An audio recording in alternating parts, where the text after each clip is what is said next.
This is how you can buy 10 properties with £30,000 in 3 years. This is the type of property you need to buy. So this is a 1-bedroom flat I found in Peterborough. It's not in the worst of conditions, but it's not amazing either. It looks fairly dated and it's on for £90,000. Now there are 3 main reasons why you need to find a property similar to this. The first one is the stamp duty threshold. When you buy an investment property, you have to pay stamp duty, which is a tax. As long as a property is worth less than £250,000, you have to pay 3%. Now, if you buy a property which is more than £250,000, then you have to start paying a higher tax rate. So if you have £30,000 and you're trying to maximize how far you can get with that, then staying within the threshold will be beneficial. The other thing is, because this property is quite dated, you're more likely to be able to get a discount on something like this compared to something which is brand new. And finally, most importantly, because with this property, you're not doing any big development work, you're not going into the loft or building extensions, the bank will lend you more money than they would do normally because their risk is much, much lower. Okay, so now let's say you view this property. The first thing you need to do is get a slight discount. Now, this is a single best tip when it comes to getting a discount. Go to blinkist.com, then search never split the difference.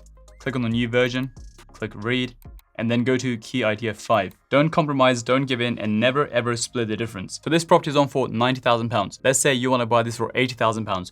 What you don't do is when your offer gets rejected, you say, well, okay, I'll meet you in the middle and I'll pay 85.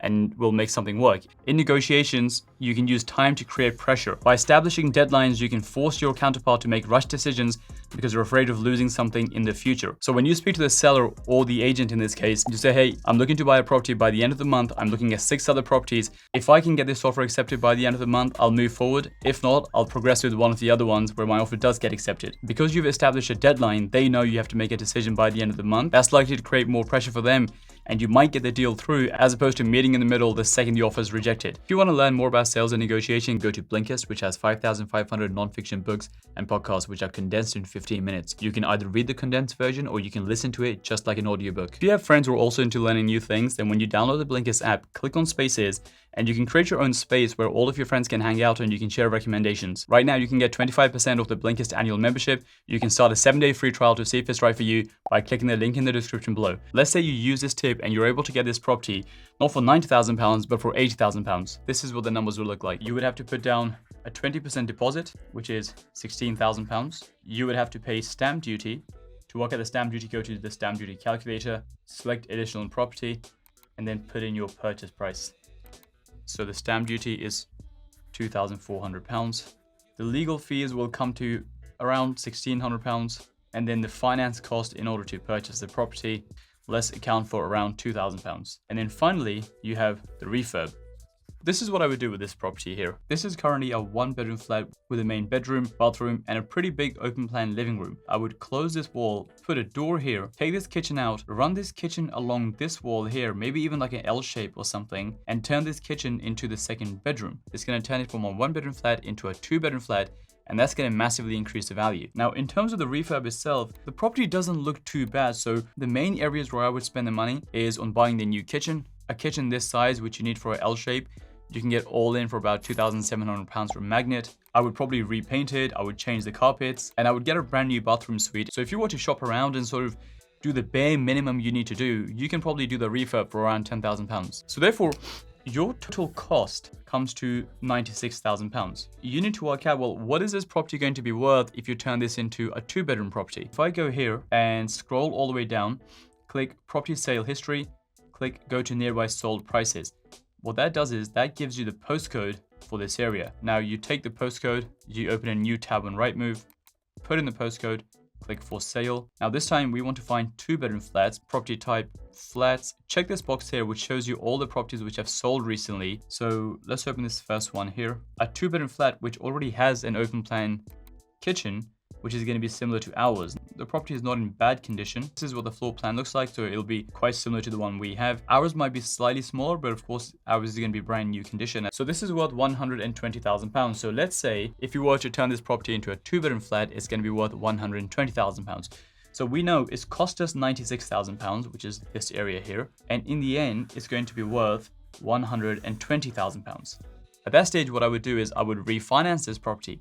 That basically means that you would go to the bank and you would say, hey, I'd like a new mortgage on that property based on the new value of £120,000, not on the value of £80,000, which you bought the property at. When I get the new mortgage based on the new value, I would then try to get an 80% loan to value mortgage, which just means get an 80% loan based on the price of the property.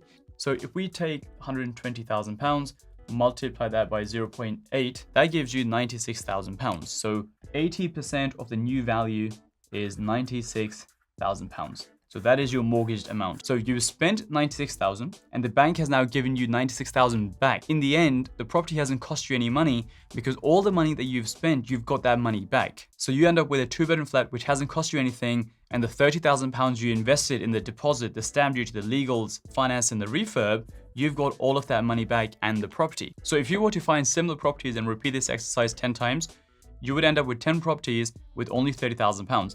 The only question that remains is how do you do this in 3 years? Because typically in this country right now, when you buy a property, you have to wait 6 months until you can refinance the property. However, there is a way around it, and that is called bridge to let.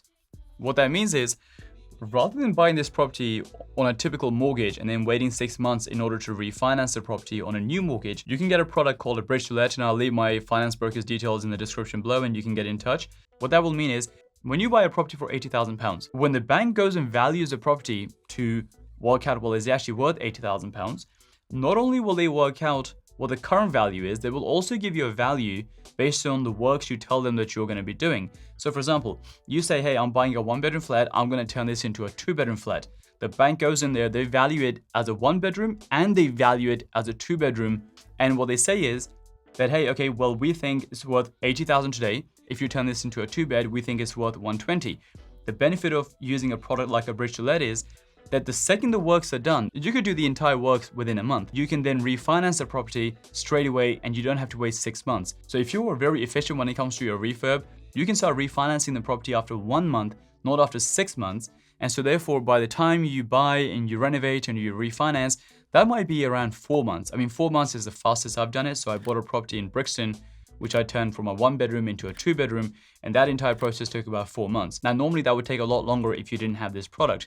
So if you can do that within 4 months, and if you were trying to buy 10 of these, that's 40 months, which is just over 3 years. And so that is how you buy 10 properties in 3 years with only £30,000. And remember, if you want to fast track your learning, then sign up to Blinkist. You can get 25% off the annual membership. You can also get a 7-day free trial by clicking the link in the description below.